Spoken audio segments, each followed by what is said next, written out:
Good morning students, welcome to Swati HD classes. आज हम शुरू करेंगे एक बहुत ही इंटरेस्टिंग चैप्टर लाइट। जैसे कि हम सभी जानते हैं लाइट क्या है। Light is a form of energy, है ना। एक एनर्जी है जिसकी वजह से हम क्या करते हैं, कोई भी ऑब्जेक्ट होता है जब उससे टकरा के लाइट रिफ्लेक्ट होता है तो हमको उसको देख पाते हैं। जैसे कि अगर सपोज सनलाइट है तो सनलाइट में हम क्यों देख पाते हैं, क्योंकि सनलाइट किसी चीज़ पे पड़ता है और फिर हम उसको जब टकरा के वापस लौटता है तो हमको वो चीज़ें दिखती हैं। ठीक है, तो ये हुआ लाइट, एक फॉर्म ऑफ एनर्जी। दूसरी चीज़, जो दूसरा मेन पॉइंट होता है लाइट में, light travels in a straight line. हमको कभी भी ध्यान रखना है कि क्योंकि लाइट जो होता है स्ट्रेट लाइन में ही ट्रेवल करता है, इसी वजह से शेडो फॉर्म होती है। ये सेकंड पॉइंट हो गया। एंड थर्ड पॉइंट जो है वो है नेचर ऑफ लाइट। तो नेचर ऑफ लाइट क्या होता है, लाइट हमेशा ड्यूल नेचर शो करता है। ड्यूल नेचर मीन्स क्या होता है, जो आपका लाइट होता है वो दोनों ही तरीके की प्रॉपर्टी शो करता है। ड्यूल नेचर मीन्स यहाँ पर वो वेव के जैसे भी शो करेगा और पार्टिकल जैसे भी नेचर शो करता है। तो वेव का नेचर और पार्टिकल नेचर दोनों ही नेचर शो करने की वजह से अगर हम इसको किसी थ्योरी के अंदर पढ़ते हैं तो उसको कहा जाता है क्वांटम थ्योरी ऑफ लाइट। ठीक है, तो ये होता है हमारा नेचर ऑफ लाइट। इसके बाद हम जो मेन टॉपिक है हमारा उस पर आ जाते हैं, that is reflection of light. तो रिफ्लेक्शन ऑफ लाइट क्या होता है, जब किसी सरफेस पर लाइट फॉल करता है और रिफ्लेक्ट, उससे टकरा कर क्या होगा, वापस लौटेगा, तो इसी को कहा जाता है रिफ्लेक्शन। अब हम उसको एक डायग्राम के थ्रू समझ लेते हैं। तो अब जैसे कि यहाँ पे हम देख सकते हैं ये क्या है, एक मिरर है। मिरर में यहाँ पर जब हम देखेंगे, ये जो अगर हम मिरर इसका नाम दे दें, सपोज़ हमने इसका नाम दे दिया M और यहाँ पर O and this one is M dash. ठीक है, तो ये हम एक मिरर ले लेते हैं। मिरर में आप MO M डैश हो जाएगा आपका मिरर। उसके बाद ये जो आपका O पॉइंट है, ठीक है, O पॉइंट को कहा जाता है पॉइंट ऑफ इंसिडेंस। मीन्स क्या होगा, यहाँ पर लाइट फॉल करेगा, आपका इंसिडेंस होगा, तो यहाँ पर जो आपका लाइट पड़ता है इसको कहेंगे पॉइंट ऑफ इंसिडेंस। इसके बाद में जिस पॉइंट पे आपका लाइट फॉल करता है वहाँ से एक स्ट्रेट लाइन हम ड्रॉ करेंगे, इसको कहा जाएगा, ये जो आपकी लाइन हुई इसको कहेंगे नॉर्मल। ठीक है, तो ये आपका नॉर्मल हो गया। यहाँ पर अब एक कोई भी जो आपका लाइट होगा वो इंसिडेंस होगा। इंसिडेंस मीन्स अगर आप कोई लाइट आपकी इस तरीके से फॉल हो रही है तो वो कैसे होगा, एक कोई भी लाइट रे, आप क्या करेंगे, हम लाइट को रे को इस तरीके से शो करेंगे कि आपकी रे क्या हो, या लाइट की इस तरीके से रे कहाँ आएगी, यहाँ पे आएगी, यहाँ से टकराएगी और फिर रिफ्लेक्ट बैक करेगी। तो जिस एंगल से ये लाइट आया है उसी एंगल से ये टकरा कर वापस आ जाएगी। ठीक है, तो ये आपकी हो गई दिस वन आपका नॉर्मल। ये आपका हो गया इंसिडेंट रे, जो आपकी रे टकरा रही है और वापस जब ये लौट रही है तो ये इंसिडेंस रे, और ये हो गई आपकी रिफ्लेक्टेड रे। रिफ्लेक्टेड रे जो रिफ्लेक्ट होने के बाद लौट रही है। ठीक है, इसके बाद में यहाँ पर जो होता है आपका नॉर्मल और इंसिडेंट रे के बीच में, ठीक है, ये वाला जो एंगल होगा इसको कहा जाता है आई। इसको कहते हैं एंगल ऑफ इंसिडेंस। देखिए ये क्या है, आपका इंसिडेंट रे और नॉर्मल के बीच में इंसिडेंट एंगल हो जाता है, और रिफ्लेक्टेड रे और नॉर्मल के बीच में एंगल ऑफ रिफ्रैक्शन। ठीक है, एंगल ऑफ रिफ्लेक्शन हो जाता है। तो इस तरीके से यहाँ पे तीन चीज़ें हो गई। इसी को हम अब एक लॉ के थ्रू देख लेते हैं। जैसे कि हम पहले भी इस लॉ को पढ़ चुके हैं। यहाँ पर क्या होगा, पहला लॉ होता है, पहला लॉ क्या कहता है आपको, पहला लॉ है कि जो भी आपका इंसिडेंस रे, रिफ्लेक्टेड रे और नॉर्मल तीनों एक सेम प्लेन में होंगे। दूसरा पॉइंट होता है कि जो भी आपका एंगल ऑफ रिफ्रैक्शन, जो भी आपका आर है ना, एंगल ऑफ रिफ्लेक्शन हमेशा इक्वल होगा इंसिडेंट एंगल के। मींस एंगल ऑफ, यहाँ पे आपका जो होगा angle i is equals to angle r. यहाँ पर इंसिडेंट एंगल और रिफ्लेक्टेंट एंगल दोनों ही बराबर होंगे। तो ये हमारा हो जाता है सेकेंड लॉ ऑफ रिफ्लेक्शन। इसके बाद ही हमको, अब ये हमारा क्या था, ये आपका था प्लेन सरफेस था, है ना, तो ये तो आपकी हो गई। लेकिन अब हमको जो पढ़ना है वो हमको पढ़ना है स्फेरिकल मिरर। तो उसके लिए अब हम आप कैसे आगे पढ़ेंगे उसको देखते हैं। ओके, अब हम पढ़ेंगे स्फेरिकल मिरर के बारे में। तो जैसे कि हम पहली क्लासेस में पढ़ चुके हैं प्लेन मिरर के बारे में, ठीक है। प्लेन मिरर क्या होता है, सेम वैसे ही जो आपकी कर्व सरफेस होती है वो भी मिरर की तरीके से काम करती है और उसको कहा जाएगा स्फेरिकल मिरर, ठीक है। उसके लिए सबसे अच्छा एग्जांपल होता है ये स्पून। इसमें जो आपका ये सरफेस है जो अंदर की तरफ होता है इसको कहा जाता है कॉनकेव मिरर। तो यहाँ पर इसको हम शो कर सकते हैं इस तरीके से। ये जो आपकी सरफेस है ये कॉनकेव मिरर को शो करेगी और ये वाली जो सरफेस है अब यहाँ पर कॉनकेव है और जो पीछे वाली सरफेस है वहाँ पर पॉलिश कर दी जाती है। तो इस सरफेस को कहेंगे रिफ्लेक्टेड सरफेस, रिफ्लेक्टिंग सरफेस, और इस सरफेस को कहा जाएगा पॉलिश सरफेस। सेम इसी तरीके से हम दोबारा अगर अपने स्पून को देखते हैं तो ये जो ऊपर उठा हुआ हिस्सा दिखता है वो क्या होगा, कॉन्वेक्स मिरर को शो करेगा। ये हिस्सा कॉन्वेक्स मिरर की रिफ्लेक्टिंग सरफेस बनाएगा और दिस वन जो उल्टी यहाँ पे आप दिख रहा है आपको इस सरफेस पे, यहाँ पर पॉलिश कर दी जाती है सिल्वर की। तो ये हिस्सा जो होता है ये वाला पार्ट बनाता है आपका पॉलिश्ड सरफेस। तो यहाँ से कोई भी लाइट जो होता है रिफ्लेक्ट बैक होगा। तो यहाँ इस तरीके से आपका दिस वन इज आपका, ये आपका हो गया कॉनकेव और ये हो गया आपका कॉन्वेक्स मिरर। ओके, अब हम पढ़ेंगे स्फेरिकल मिरर, है ना। तो स्फेरिकल मिरर क्या हो जाएगा, ये हॉलो ग्लास स्फीयर होते हैं जिसका एक पार्ट पॉलिश होगा।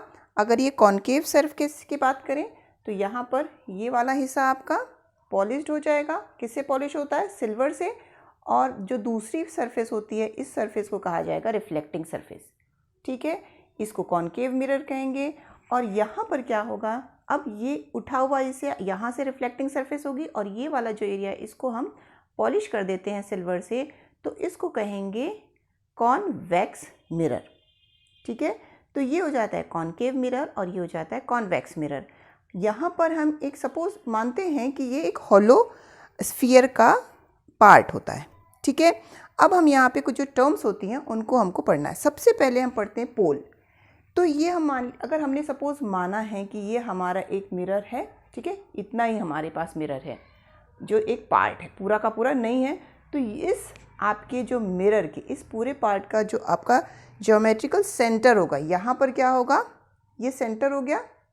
तो ये सेंटर ही आपका कहलाता है पोल।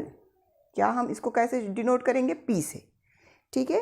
तो ये आपका सेंटर हुआ पी, पोल, ठीक है। अब ये हो गया कॉनकेव के लिए, कॉन्वेक्स के लिए भी सेम होगा। जो ज्योमेट्रिकल सेंटर होगा स्फीयरिकल मिरर का उसी को कहा जाता है पोल, ठीक। सेकंड बात करते हैं सेंटर ऑफ कर्वेचर। तो ये जो भी आपका हॉलो स्फीयर है इसका कोई सेंटर होगा, ठीक है। सपोज हमने मान लिया ये है और यहाँ पर भी सेंटर है। तो यही जो हम सेंटर होगा, ज्योमेट्रिकल सेंटर होगा किसी भी हॉलो स्फीयर का, उसी को कहा जाएगा सेंटर ऑफ कर्वेचर और इसको शो किया जाता है सी से। तो ये हो गया आपका सेंटर ऑफ कर्वेचर, ठीक है। नेक्स्ट पॉइंट आता है प्रिंसिपल एक्सिस।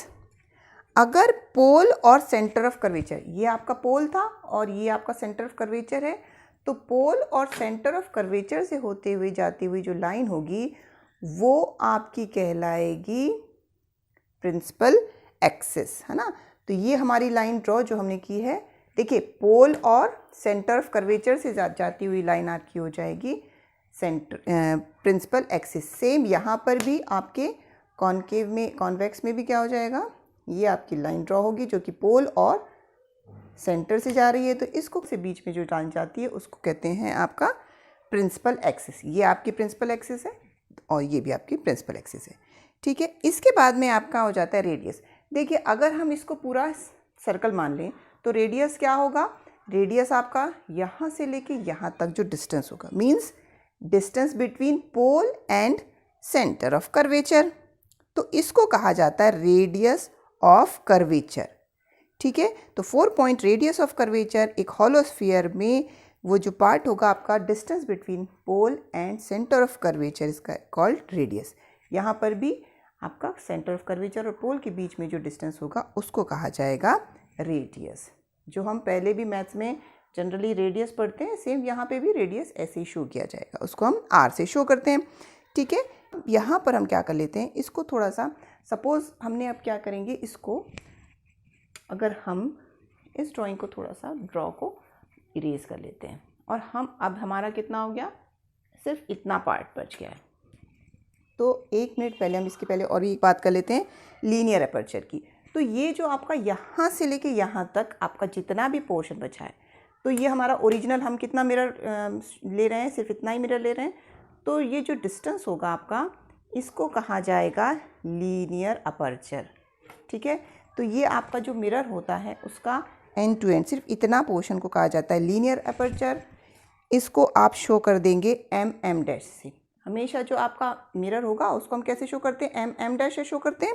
तो ये आपका लीनियर अपर्चर हो जाता है, एम डैश आपका लीनियर अपर्चर हो जाता है, जहाँ पर आप कोई किसी स्ट्रेट लाइन से आपके अपोजिट एक्सट्रीम पॉइंट्स को ज्वाइन कर देते हैं, तो उसको कहा जाएगा लीनियर अपर्चर। इसके बाद में एक और पॉइंट होता है, वो होता है एंगुलर अपर्चर। ठीक है, एंगुलर अपर्चर हम इसमें देख लेते हैं, दोनों में आप बना सकते हैं। अब यहाँ पर क्या है, अगर हमारा सेंटर है, तो सपोज़ हमने मान लिया कि हमारे पास जो मिरर है वो एम यहाँ पर हो गया और ये एम डैश इधर की, तो एंगुलर अपर्चर इस तरीके से फॉर्म होगा कि सेंटर और आपका जो मिरर हमने लिया हुआ है दोनों के बीच में, तो ये एम डैश आपका हो जाएगा एंगुलर अपर्चर। ठीक है, तो ये हमारा हो जाता है लीनियर अपर्चर और angular aperture. Okay, next point हम बात करते हैं प्रिंसिपल फोकस और फोकल पॉइंट क्या होता है। ठीक है, तो उसके लिए हम बात करेंगे, सबसे पहले हम ले लेते हैं यहाँ पर कॉनकेव मिरर लिया हुआ है। कॉनकेव मिरर में ये आपका पोल हो गया, this is your centre of curvature. ठीक है, अब अगर इस कॉनकेव मिरर में लाइंस पैरेलल हैं, है ना, ये आपकी पॉलिश सरफेस हो गई। जब पैरेलल रेस आती हैं तो पैरेलल रेस आने के बाद में वो रिफ्लेक्ट होंगी और रिफ्लेक्ट होने के बाद में वो किसी एक पॉइंट पे जाके या तो मीट करेंगी या डाइवर्ज होंगी। ये सभी क्या हो रही है, देखिए कॉनकेव मिरर है इसलिए ये कन्वर्ज हो रही हैं, मीन्स एक ही पॉइंट पे जाके मिल रही हैं। हम पहले पढ़ चुके हैं, कन्वर्ज मीन्स जब लाइट रेज रिफ्लेक्ट होकर किसी एक पॉइंट पे मिलती है तो उसको कन्वर्जिंग रेज कहेंगे। ठीक है, तो ये एक पॉइंट पे मिल रही है, इसी वजह से जो आपका मिरर है इसको हम कॉनकेव मिरर को कन्वर्जिंग मिरर भी कहते हैं। और ये जो लाइंस, अभी देखिए रेज क्या है, रिफ्लेक्ट होने के बाद जिस पॉइंट पे मिल रही हैं उसको हम कहेंगे फोकल पॉइंट या फोकस, इसको हम डिनोट करते हैं एफ से। ठीक है, ये हमारी पॉइंट्स हुआ कॉनकेव मिरर के लिए। इसके बाद हम देख लेते हैं कॉन्वेक्स मिरर में कैसे होता है। इस डायग्राम में हम देख लेते हैं, ये कौन सा मिरर है, हमारा कॉन्वेक्स मिरर है। कॉन्वेक्स मिरर में सेंटर ऑफ कर्वेचर कर्व के पीछे है। ठीक है, तो यहाँ पे आपके देखिए, अब यहाँ पर क्या होता है, जब कॉन्वेक्स मिरर में पैरेलल लाइंस आती हैं, रेज मीट आती हैं, तो ये क्या होगा, आपको ऐसा लगेगा कि किसी पॉइंट पे ये मिल रही हैं। सपोज़ यहाँ पर एक पॉइंट है और ये आती हुई आपको लगेंगी कि मिल रही है, लेकिन क्या होता है, ये सामने नहीं बन रहा है अब यहाँ पर, तो ये लाइट रेज क्या होती हैं, यहाँ से रिफ्लेक्ट बैक होती हैं। इस तरीके से यहाँ से टकरा कर ये क्या करेंगी, वापस लौट जाएंगी। लेकिन अब क्या हो रहा है, यहाँ पे ये एक पॉइंट पे नहीं मिल रही बल्कि पॉइंट से दूर जा रही हैं। ठीक है, तो इस तरीके से आपका यहाँ पर अगर हम देखें तो आपकी लाइंस क्या हो रही हैं, देखिए ये इस तरीके से अब ये डाइवर्ज हो रही है, मीन्स एक पॉइंट से आती हुई, ऐसा लग रहा है कि appears to come from a point, यहाँ पर एक पॉइंट से आपकी आती हुई लग रही है लेकिन ये दूर जा रही हैं। तो ये जिस पॉइंट से आपको ऐसा लगता है कि वो आ रही हैं या मिल रही हैं, appears to come from the point is called focus. ठीक है, अब यहाँ पर ये लाइट रेज रिफ्लेक्ट होने के बाद दूर जा रही हैं, मीन्स क्या कर रही हैं, डाइवर्जन हो रहा है, इसीलिए इन मिरर को कहा जाता है convex mirror, also called diverging mirrors. Okay, अब यहाँ पे हम बात कर लेते हैं, नेक्स्ट पॉइंट इज आपका प्रिंसिपल फोकस और फोकल पॉइंट क्या होगा।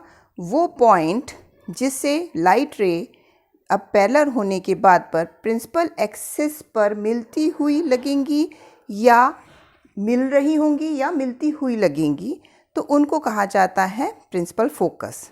ठीक है, स्फीरिकल मिरर का। इसके बाद नेक्स्ट इज फोकल लेंथ। तो जो यहाँ पे डिस्टेंस है, देखिए ये फोकस और पोल के बीच के डिस्टेंस को कहा जाता है फोकल लेंथ। यहाँ पर भी पोल और फोकस के बीच के डिस्टेंस को कहा जाएगा फोकल लेंथ। ठीक है, इसको हम हमेशा रिलेशन अगर हम जो शो करेंगे तो रिलेशन क्या होगा इसका, हमेशा आपका होगा कि आपका जो भी आप ये होता है आपका फोकस होगा, F इज़ डबल एफ जो होगा आपका रेडियस का हाफ होगा, क्योंकि देखिए हमने क्या होता है, रेडियस कितना होता है यहाँ से यहाँ तक, ये पूरा आपका इतना पूरा रेडियस था, ठीक। तो ये रेडियस का हाफ हो गया, यहाँ पर सिर्फ पूरा रेडियस था और इतना जो आपका डिस्टेंस है ये आपका हो गया फोकल पॉइंट, है ना। तो ये फोकल लेंथ हमेशा रेडियस का हाफ होता है, या हम कह सकते हैं radius is equals to 2 of focal length. तो फोकल लेंथ का डबल रेडियस होगा, या फोकल जो लेंथ होती है वो रेडियस की हाफ होती है। ओके, तो यहाँ पर हमारा पहला point terms related to spherical mirror complete होता है। ओके।